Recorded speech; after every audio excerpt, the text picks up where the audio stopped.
నమస్తే మిత్రులారా, అందరు ఎలా ఉన్నారు? Welcome to Durgajyothi YouTube channel. ఈరోజు మన ఛానల్లో మటన్ కర్రీ ఎలా చేసుకోవాలో మేము కావాలో చూద్దామా? ముందుగా కడాయి పెట్టుకొని ఆయిల్ వేసుకోండి. ఆయిల్ బాగా హీట్ అయ్యాక 5 పచ్చిమిర్చి, 3 ఉల్లిపాయలు, 2 టీ స్పూన్ల పసుపు, 1 స్పూనున్నర అల్లం వెల్లుల్లి పేస్ట్ వేసి బాగా వేయించుకోండి. ఈ ప్రాసెస్ మొత్తం గ్యాస్ హైలో పెట్టి చేసుకోండి. చాలామంది మటన్ ఉడకదని కుక్కర్లో వేస్తారండి. అలా వేస్తే టేస్ట్ అస్సలు బాగోదు. ఇలా కడాయిలో చేసుకుంటే టేస్ట్ బాగుంటుంది.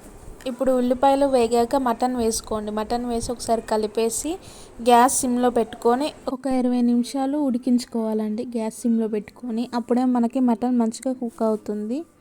20 నిమిషాల తర్వాత మీ రుచికి సరిపడా ఉప్పు, 1 స్పూన్ మసాలా పొడి. ఈ మసాలా పొడి మన ఛానల్లో ఉందండి ఎలా చేసుకోవాలో. ఇందులోనే 2 టమాటాలు కూడా వేసుకొని మూత పెట్టి మళ్ళీ ఒక 20 నిమిషాలు ఉడికించుకోవాలండి. 20 నిమిషాల తర్వాత 4 స్పూన్ల కారం వేసుకోవాలండి. ఇందులో మటన్ కొంచెం స్పైసీగా ఉంటేనే బాగుంటుంది కదా, అందుకే 4 స్పూన్ల కారం వేసి కలుపుకొని ఒక అర గ్లాస్ వాటర్ వేసుకోండి. ఒకవేళ మీకు కొంచెం గ్రేవీగా కావాలంటే ఇంకొన్ని వేసుకోండి.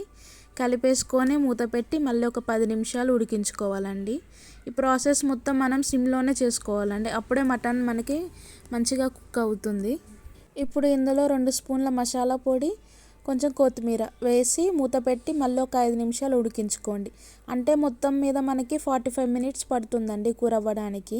అంతేనండి, మనకి ఎంతో టేస్టీ అయినా సింపుల్గా చేసుకునే మటన్ కర్రీ రెడీ అయిపోయింది. మీరు కూడా ట్రై చేసి ఎలా ఉందో మాతో షేర్ చేసుకోండి. అలాగే మా కర్రీస్ కనుక మీకు నచ్చితే లైక్ చేయండి, సబ్స్క్రైబ్ చేయండి. Thank you for watching.